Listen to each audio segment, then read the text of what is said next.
I should have something together. So I brought this song in that really needed finishing, and it was great. Working with Marty was really easy, and he's a really talented musician, and we just worked it, and it didn't take too long. And lyrically, that song for me is like the power of when you're with someone, the power and the strength of love, and how it can bring you together and through different obstacles. And I wanted to do a drinking song.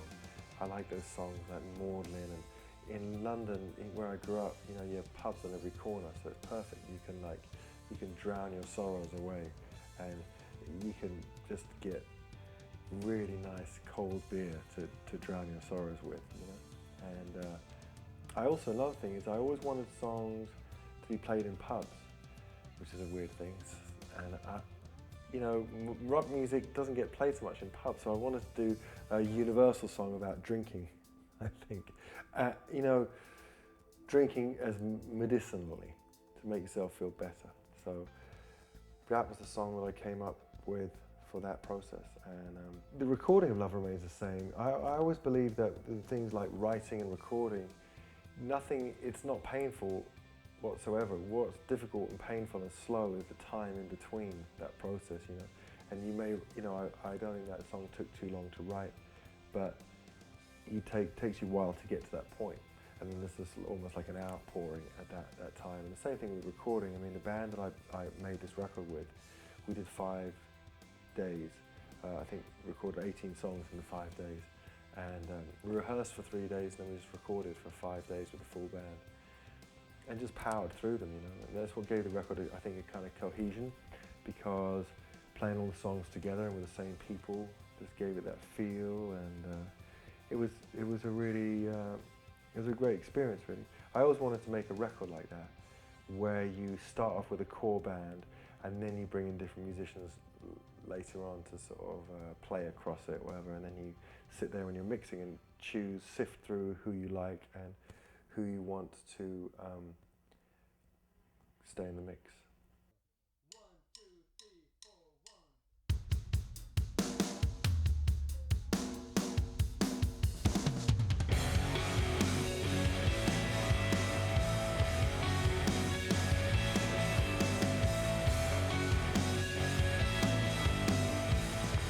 Yeah, if you're not with us, you're against us. I wanted to do a song about us and them. I mean, there's that whole rock and roll cliche, us and them, you know, us being the kind of cool, free-thinking libertarians, and them being authority, government, you know, corruption, and big business, the corporate world, the investment world, all those things. And so I wanted to write a song to celebrate the kind of people that I hope that I'm part of, which is just people that are just creative and try and add to the world and make the world a little bit, you know, cooler place to be in, as opposed to just take out of it and rape and pillage. So kind of to creating the dividing line. Human rights.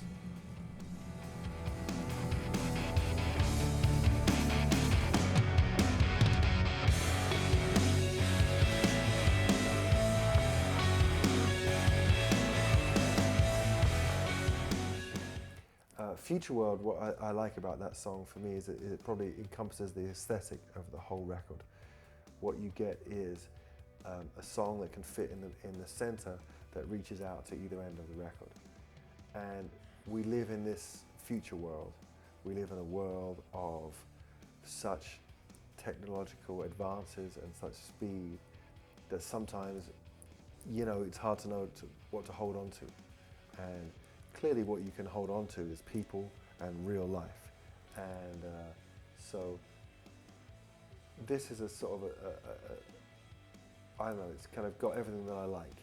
It's dubby, it's sexy, it's a bit twisted, and it's dealing with now. And I was really happy when those lyrics came out, and just that song came together super quick.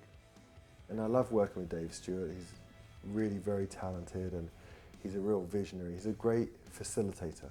I sort of understood what he got with Annie, and how it works to a degree, because, you know, I mean, I have pretty complete ideas musically, and it's not like I really am waiting for someone else to come up with ideas. But he just brings good things out in you, and I love that he does great bass lines. He really makes really cool bass lines. So what I love about Dave is he just comes in and out of the studio. He drifts in and out, which is perfect for someone like me, because you don't want someone who's sat there overly babysitting every move, and, you know, because that would be really claustrophobic. So I love working with Dave. He's a great person. He's a really talented musician.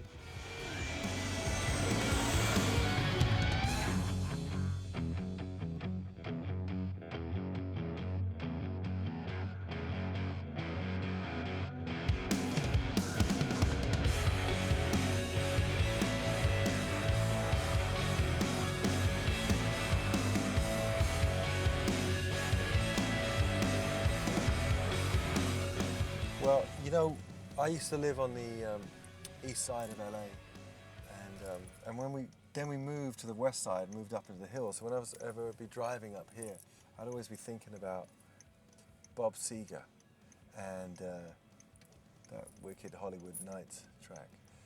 And I really wanted to do something that was a bit more, a bit less kind of, maybe it was getting a bit self-conscious, some of the songs I was trying to do, and that's kind of watching my P's and Q's, and I really wanted to do a song that was free and loose and carefree and, you know, more tongue-in-cheek, you know what I mean? And so I did this song, actually with Dave Stewart. I said to Dave, let's do one that, you know, we don't really, let's just like be a bit free, get a bit English on it. And so I took this idea that I was thinking about people up in the hills and what naughtiness they might be up to, having parties and stuff like that. And I wrote this song, which is as close to a light-hearted song as I've ever written, I think, because normally they end up getting a bit like emotional molasses.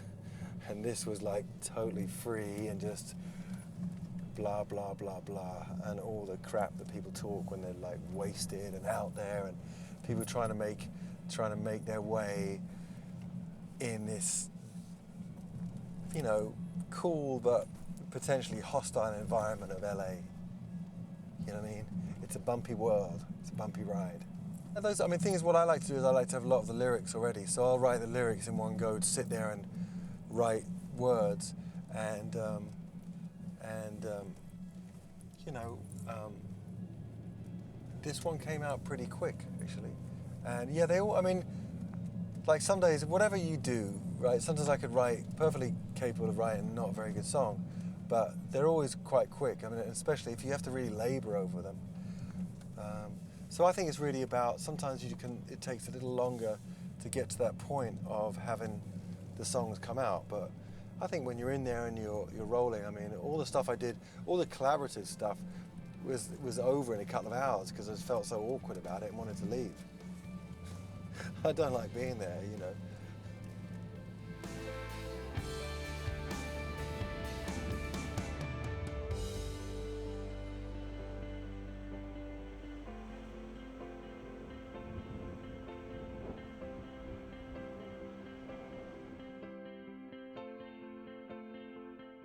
Yeah, trouble, I mean, well, trouble.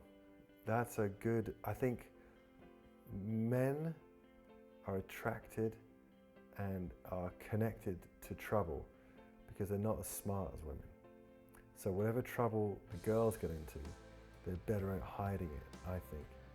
And so trouble is sort of like a bit like something that comes naturally to the male species. And I wanted to write a song about that, and it's weird because I had the idea for a girl to sing on it, because I like the idea that it's kind of, we all get into trouble.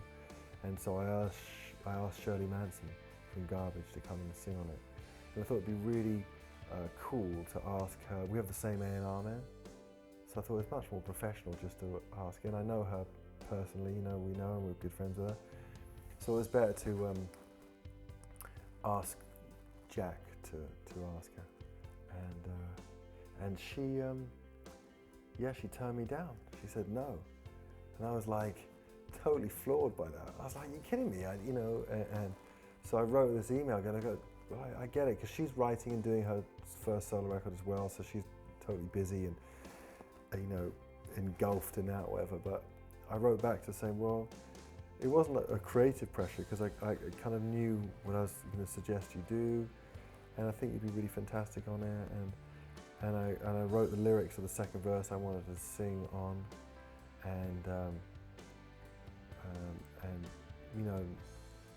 not looking for a scientist. I don't need a fix. Not looking for a doctor to get me fixed. That's the lyrics. I don't know the lyrics. And anyway, I wrote, because I'm half Scottish and she's full Scottish. I'm like, how could you stop two Scots singing like that? It's wicked. So she wrote back. The next morning I got an email from her. You persuasive bastard. So she came to do it, and she was amazing. She did it great. And I like that song because it has that, it almost feels like it kind of like has I'm betraying a lot of my roots here. I don't know, but it's a sort of Pink Floydness to it, that this sort of spacious and on acoustic, and then it breaks into this bigger chorus. There's a couple of like wicked Pink Floyd songs that I love. I mean, they're such an amazing band. So anyway, they're sort of hippies. So when you grow up from where I'm from in England, you don't really talk about Pink Floyd that much because the punks didn't like them. They represented a certain time, but now I listen to it, it's just brilliant. So.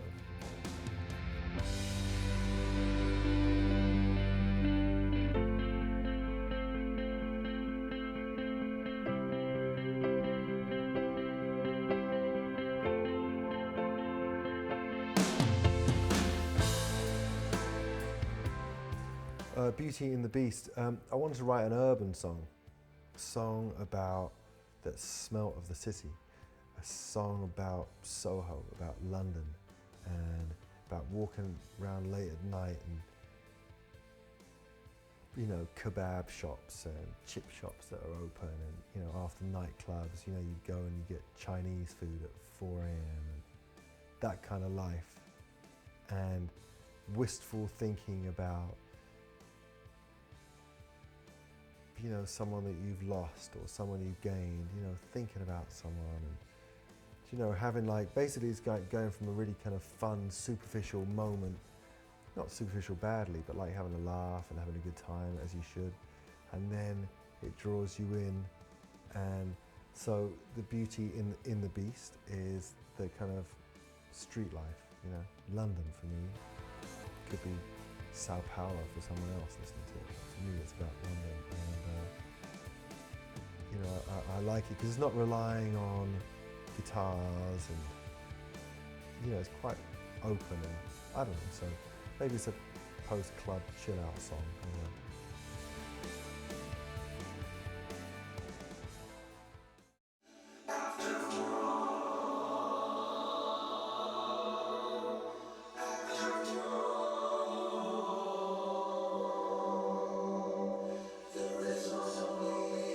This Place is on Fire was, weirdly enough, the original album title. And because for a while when I thought that was the album, that's what it was going to be called, I thought it'd be kind of cool to have a weird piece with a vocoder that used that lyric. And so I just did this free-form sing with a keyboard player. And then it became clear that what would be really cool is to open the shows with that. I like those kind of weird beginnings. And that's it. This Place is on Fire. It's like, there's lots of just nice love moments and appreciation of the girl I love the most on this record.